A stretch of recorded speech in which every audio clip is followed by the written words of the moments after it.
গণমাধ্যমে আঘাত, জুলাই যুদ্ধের উপরই আঘাত বলেছেন মির্জা ফখরুল। সরকারের ভেতর থেকেই মব প্রশ্রয়ের অভিযোগ রাজনীতিক ও নাগরিক সমাজের। ভোটার হতে ২৭ ডিসেম্বর আবেদন করবেন তারেক রহমান, দেয়া হবে পর্যাপ্ত নিরাপত্তা। গানম্যান পেয়েছেন ২০ জন। দিল্লির বাংলাদেশ হাই কমিশন থেকে ভিসা ইস্যু বন্ধ, কলকাতায় বিক্ষোভ, কেরালায় বাংলাদেশি সন্দেহে হিন্দু যুবক হত্যা। ভোট কারো দয়া নয়, নাগরিক অধিকার বললেন প্রধান উপদেষ্টা। ভয়হীন নির্বাচনের পরিবেশ নিশ্চিতের অঙ্গীকার।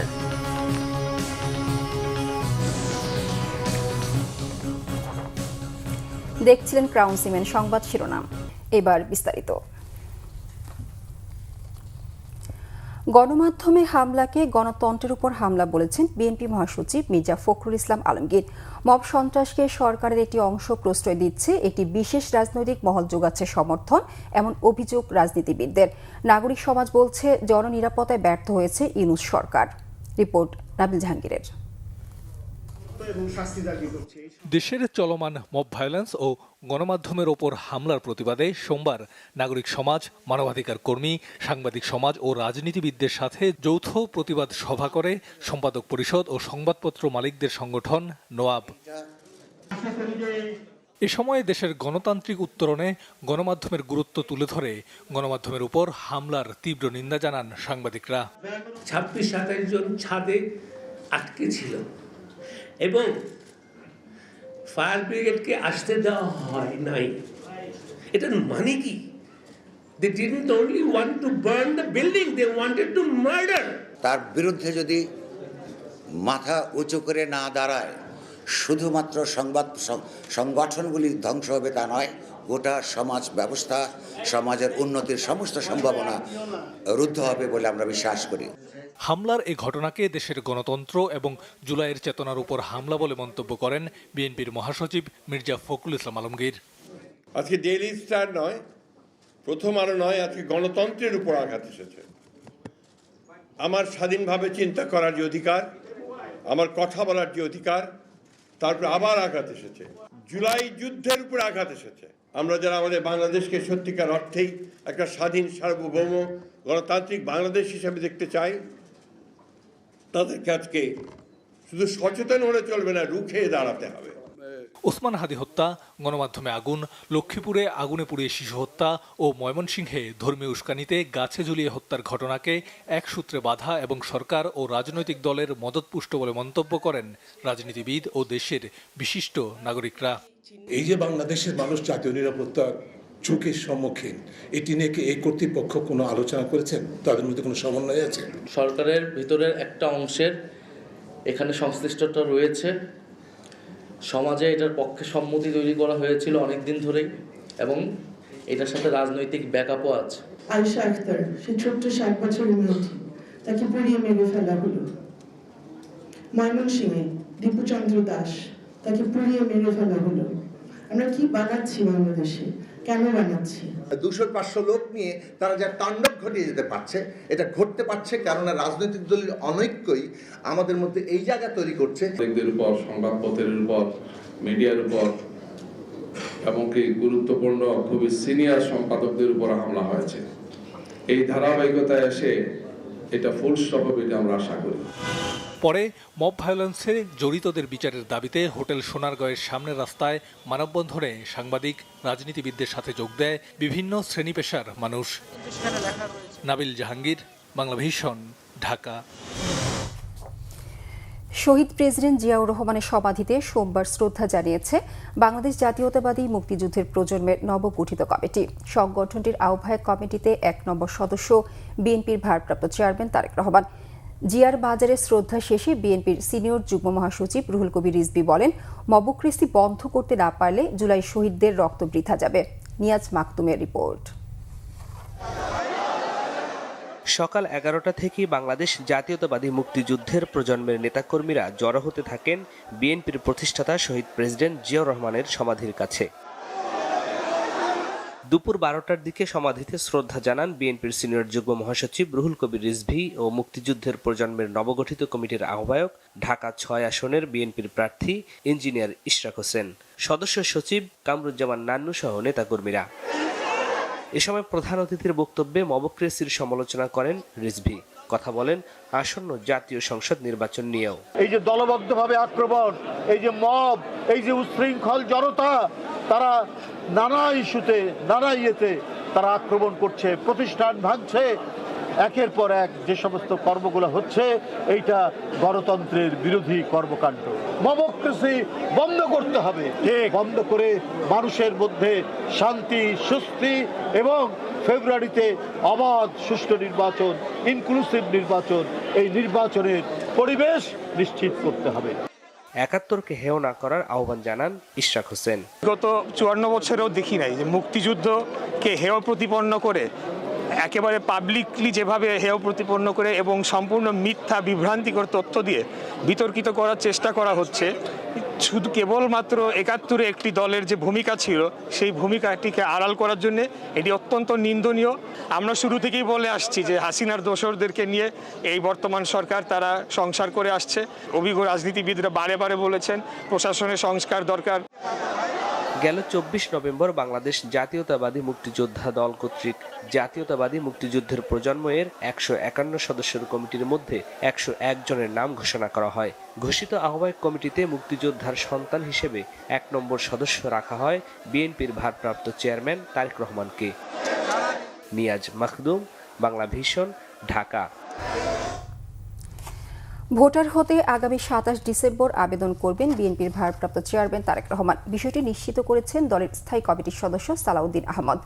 সোমবার বিকেলে আগারগাঁওয়ে নির্বাচন ভবনে প্রধান নির্বাচন কমিশনার এএম নাসির উদ্দিনের সঙ্গে বৈঠক শেষে তিনি একথা জানান।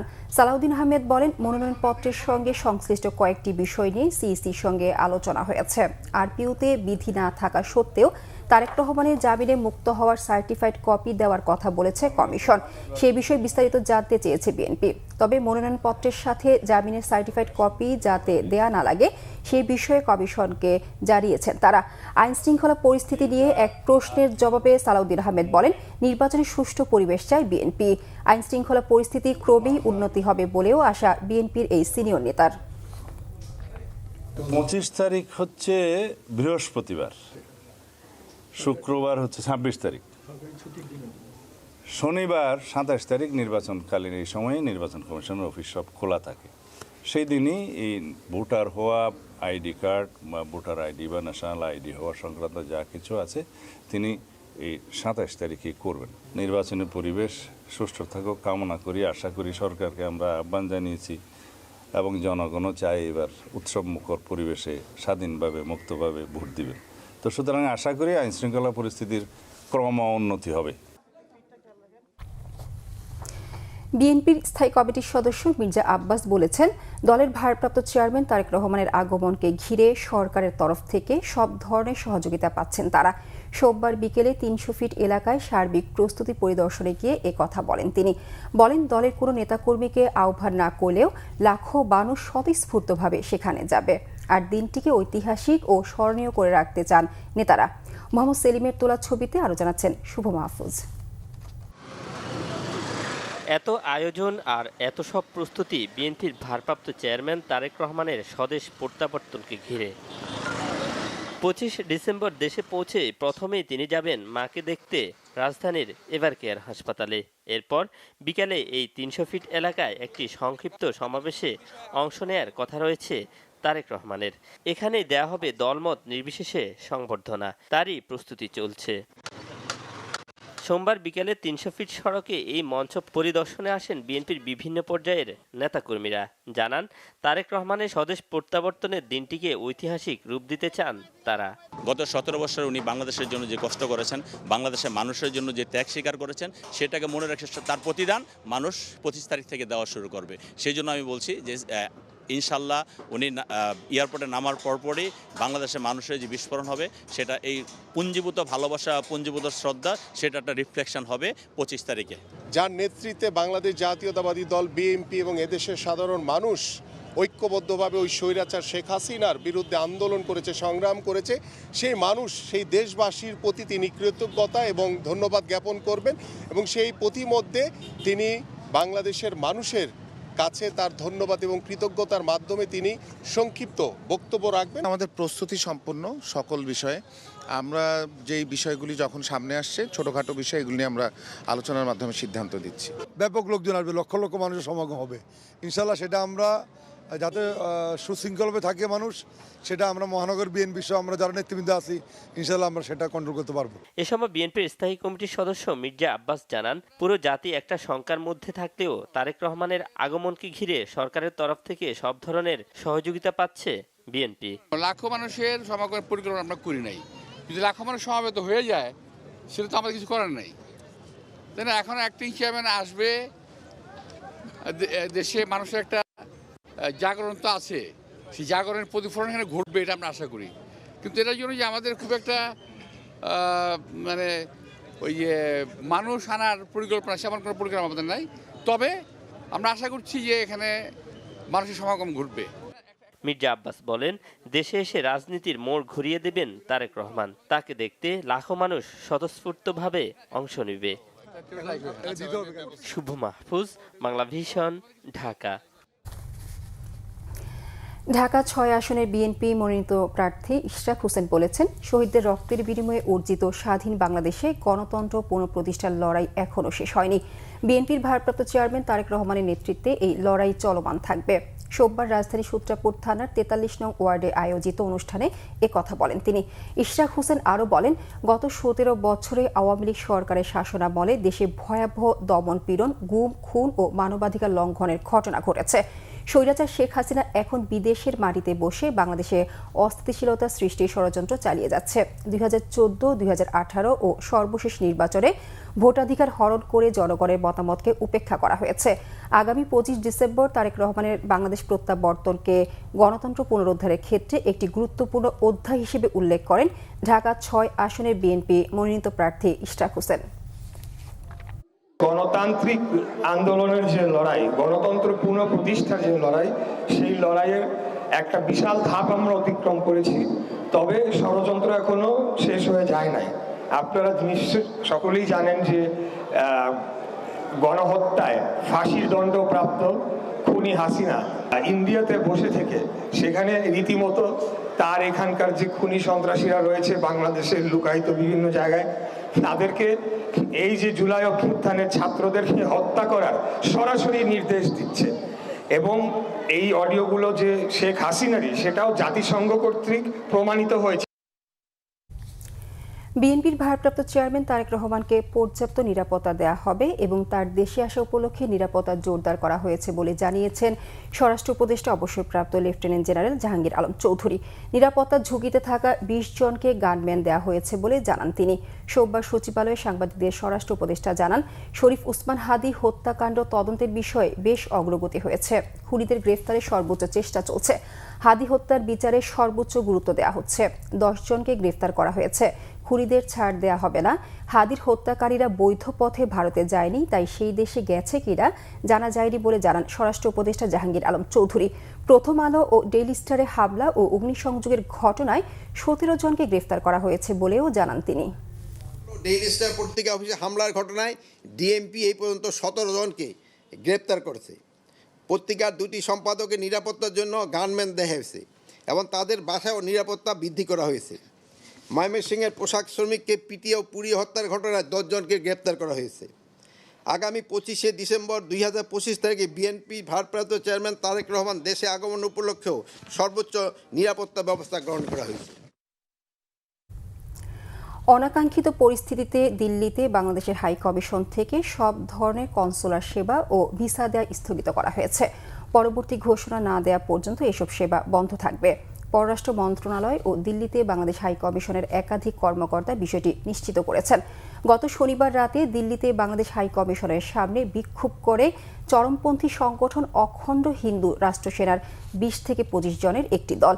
তারা সেখানে প্রায় ২০ মিনিট অবস্থান করে বাংলাদেশের বিরুদ্ধে স্লোগান দেয়। পাশাপাশি তারা ভারতে নিযুক্ত Bangladesh high commissioner M Riaz হামিদুল্লাহকে হুমকি দেয়।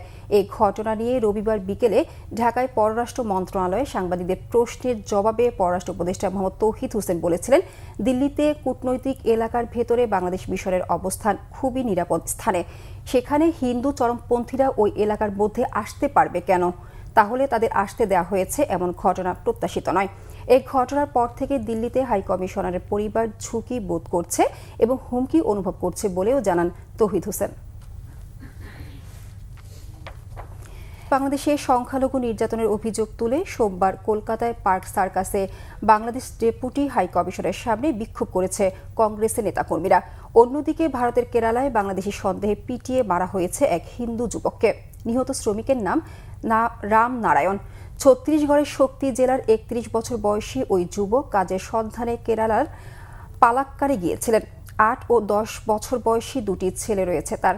বাংলাদেশি সন্দেহে পিটিয়ে হত্যা করা এই যুবকের পরিবারকে ১০ লাখ রুপি ক্ষতিপূরণ আর দোষীদের শাস্তির আওতায় আনার আশ্বাস দিয়ে ৫ জনকে গ্রেফতার করেছে কেরালা রাজ্য সরকার। গত ১৭ ডিসেম্বর এক আত্মীয়ের সাথে ঘুরতে বের হয়ে পথ হারিয়ে ফেলেন ওই যুবক। সন্দেহের বশে জিজ্ঞাসাবাদের পর তাকে বাংলাদেশি আখ্যা দিয়ে পিটিয়ে মেরে ফেলে স্থানীয়রা। এদিকে নয়াদিল্লিতে বাংলাদেশ হাই কমিশনের হামলা ও হুমকির দ্বিতীয় দিন পশ্চিমবঙ্গের পার্ক সার্কাসে বিক্ষোভ হয়েছে বাংলাদেশের ডেপুটি হাই কমিশনের সামনে। বাংলাদেশে সংখ্যালঘু হিন্দু সম্প্রদায়ের উপর ক্রমাগত নির্যাতন, মন্দির ভাঙচুর, লুটপাট ও হিন্দু যুবকদের গণধোলাইয়ের অভিযোগ তুলে এই বিক্ষোভের ডাক দিয়েছিল কংগ্রেসের মাইনরিটি ডিপার্টমেন্ট এবং যুব কংগ্রেস। পুলিশ ব্যারিকেড দেয়ায় বিক্ষোভকারীদের সঙ্গে ধস্তাধস্তিও হয়েছে। একই অভিযোগে বেঙ্গলি পরিষদের ডাকে সোমবার বিক্ষোভ কর্মসূচি পালিত হয়েছে আসামের কয়েক জায়গায়। মিছিল হয়েছে জাগিরোড, লঙ্কা ও বিজনী এলাকায়ও। অন্তর্বর্তী সরকারের প্রধান উপদেষ্টা ডক্টর মোহাম্মদ ইউনূস বলেছেন, ভোটাধিকার কারো দয়া নয়, এটি নাগরিক অধিকার। একটি অবাধ, সুষ্ঠু ও অংশগ্রহণমূলক নির্বাচন শুধু সরকারের একা নয়, রাষ্ট্রের প্রতিটি নাগরিকের দায়িত্ব। ত্রয়োদশ জাতীয় সংসদ নির্বাচন ও জুলাই জাতীয় সনদ নিয়ে গণভোট বিষয়ে প্রচারণা উপলক্ষে সোমবার ভোটের গাড়ি সুপার ক্যারাভ্যান উদ্বোধনকালে তিনি একথা বলেন। জাতীয় সংসদ ভবনের দক্ষিণ প্লাজায় আনুষ্ঠানিকভাবে সুপার ক্যারাভ্যানের উদ্বোধন করেন তথ্য সম্প্রচার উপদেষ্টা সৈয়দা রিজওয়ানা হাসান। সংস্কৃতি উপদেষ্টা মোস্তফা সরোয়ার ফারুকী, নির্বাচন কমিশন সচিবালয়ের সিনিয়র সচিব আক্তার আহমেদ এবং প্রধান উপদেষ্টা প্রেস সচিব শফিকুল আলম। উদ্বোধনী অনুষ্ঠানে ভিডিও বার্তায় প্রধান উপদেষ্টা ডক্টর মোহাম্মদ ইউনূস বলেন, ভয় কিংবা বাধা থাকবে না এমন একটি নির্বাচনী পরিবেশ নিশ্চিত করতে সরকার বদ্ধপরিকর। ভোটাধিকার কারো দয়া নয়, এটি আমাদের সাংবিধানিক অধিকার। এই অধিকার প্রয়োগের মাধ্যমেই আমরা ঠিক করি ভবিষ্যৎ কোন পথে যাবে। একটি অবাধ, সুষ্ঠু ও অংশগ্রহণমূলক নির্বাচন নিশ্চিত করা শুধু সরকারের দায়িত্ব নয়, এটি রাষ্ট্রের প্রতিটি নাগরিকের দায়িত্ব। এই সুপার ক্যারাভান কেবল একটি গাড়িই নয়, এটি গণতন্ত্রের আনন্দবাণী বহনকারী ভোট। এটি জানিয়ে দেবে আপনার একটি ভোট কতটা গুরুত্বপূর্ণ। এটা মনে করিয়ে দেবে নিষ্ক্রিয়তা নয়, অংশগ্রহণেই গণতন্ত্রকে শক্তিশালী করে। শরীফ ওসমান হাদী নিহতের ঘটনায় প্রার্থীদের মধ্যে কিছুটা ভয় সৃষ্টি হলেও তা কেটে যাবে। নির্বাচন যত এগিয়ে আসবে, আইনশৃঙ্খলা বাহিনীর তৎপরতা বাড়ার সাথে সাথে আইনশৃঙ্খলা পরিস্থিতি তত উন্নত হবে বলেছেন প্রধান নির্বাচন কমিশনার এএম নাসির উদ্দিন। সোমবার সকালে তেজগাঁও শিল্প এলাকায় ডাক বিভাগের মেইল প্রসেসিং সেন্টারে পোস্টাল ব্যালটের কার্যক্রম পরিদর্শন করে তিনি একথা বলেন। সিইসি বলেন, ইসির প্রতি সবার আস্থা আছে। দেশের মানুষ সুন্দর, সুষ্ঠু নির্বাচন চায়। গত ৫৪ বছরে এই প্রথম পোস্টাল ব্যালটে ভোটের ব্যবস্থা করা হয়েছে।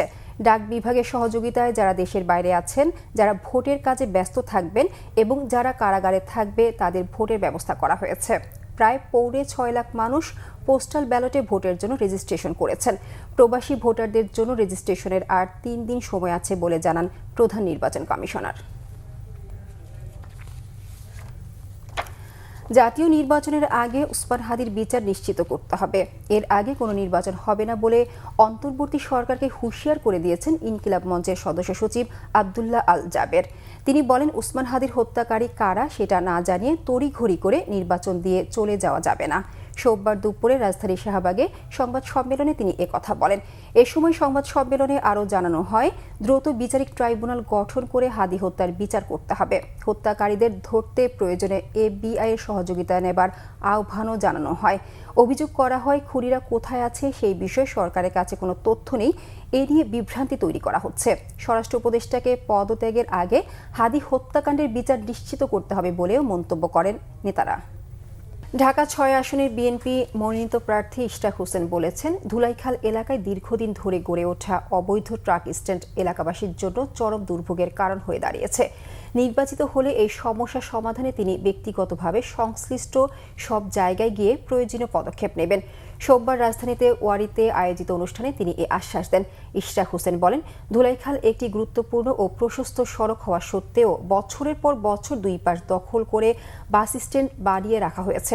দিনের বেশিরভাগ সময় রাস্তার 70 থেকে 80% জায়গা দখল হয়ে থাকে। এর ফলে এই এলাকার রাস্তার অবস্থা ঢাকা শহরের অন্যতম করুণ অবস্থায় পরিণত হয়েছে। জনগণের ভোটে সংসদ সদস্য নির্বাচিত হতে পারলে ধুলাইখাল সহ ঢাকা ৬ আসনের দীর্ঘদিনের সমস্যা সমাধানে তিনি জোরালো ও যথাযথ উদ্যোগ নেবেন বলে জানান ইশরাক হোসেন। তিনি বলেন, বর্তমানে আওয়ামী লীগ রাজনৈতিক দল হিসেবে প্রাসঙ্গিকতা হারিয়েছে। তারা এখন সম্পূর্ণ সন্ত্রাসী কর্মকাণ্ডের উপর নির্ভর করে দেশে বিশৃঙ্খলা তৈরির চেষ্টা করছে। পর্যন্ত জায়গা সারাটা দিন ওখানে এটা দখল হয়ে থাকে বিভিন্নভাবে, বিভিন্ন উপায়। সেটা তো আমি আপনাদেরকে প্রতিশ্রুতি দিতে চাই যে আমরা অবশ্যই আপনাদের এই সমস্যাটি দূর করার জন্য জোরালো এবং যথাযথ পদক্ষেপ নিব, যদি মহান আল্লাহ তাআলার অশেষ ইচ্ছায় এবং আপনাদের ভোটে নির্বাচিত হয়ে আমি সংসদে যাই। জাতীয় শ্রমিক শক্তির খুলনা বিভাগীয় আহ্বায়ক মোতালেব শিকদার গুলিবিদ্ধ হওয়ার ঘটনায় জড়িতদের গ্রেফতার ও তদন্তের দাবি জানিয়েছে দলটি। এদিকে খুলনায় এনসিপি নেতা মোতালেব শিকদারকে গুলি করার ঘটনায় প্রধান সন্দেহভাজন তনিমা ওরফে তন্নিকে রাতে আটক করেছে ডিবি পুলিশ। এর আগে সোমবার রাতে খুলনা প্রেস ক্লাবে জরুরি সংবাদ সম্মেলন করেন জাতীয় শ্রমিক শক্তির জেলা কমিটির আহ্বায়ক মোহাম্মদ আশরাফুজ্জামান। তিনি অভিযোগ করেন, ঘটনা ভিন্ন খাতে নেওয়ার চেষ্টা করছে পুলিশ প্রশাসন। তবে তদন্তে মোতালেবের বিরুদ্ধে খারাপ কিছু পাওয়া গেলে দল তার বিরুদ্ধে ব্যবস্থা নেবে। এ সময় মোতালেবের স্ত্রী রাবেয়া বেগম ঘটনার পর নাম আসা আলোচিত তন্নিকে গ্রেফতারের দাবি জানান। পুলিশের দাবি, খুলনার আলোচিত কলগার্ল তন্নির সাথে দ্বন্দ্বে জড়িয়ে গুলিবিদ্ধ হয়েছেন জাতীয় শ্রমিক শক্তির কেন্দ্রীয় নেতা মোতালেব। জাতীয় বিশ্ববিদ্যালয়কে সেশন জট মুক্ত সহ বিদ্যমান সকল সমস্যা দূর করে দেশের অন্যতম শ্রেষ্ঠ বিশ্ববিদ্যালয় হিসেবে প্রতিষ্ঠা করার প্রত্যয় পুনর্ব্যক্ত করেছেন বিশ্ববিদ্যালয়টির উপাচার্য প্রফেসর ডক্টর ASM আমানুল্লাহ।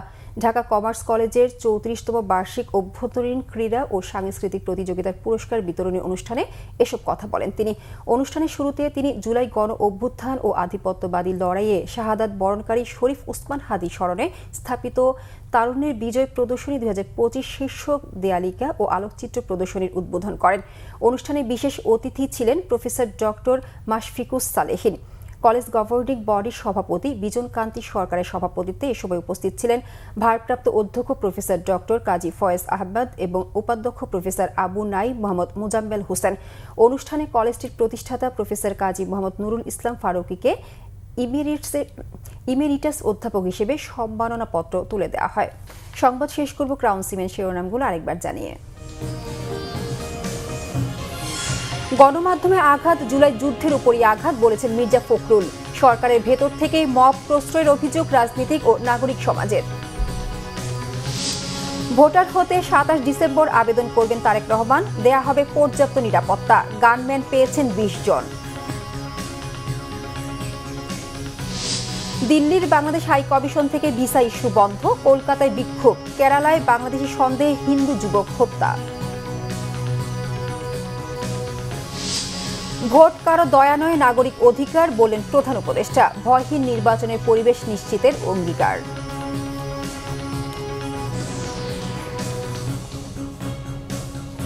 এই ছিল এখনকার মতো। পরের সংবাদ সকাল 10টায়। এর আগে 9টায় রয়েছে নিউজ টপ 10 দেখার আমন্ত্রণ রইল। এতক্ষণ সঙ্গে থাকার ধন্যবাদ।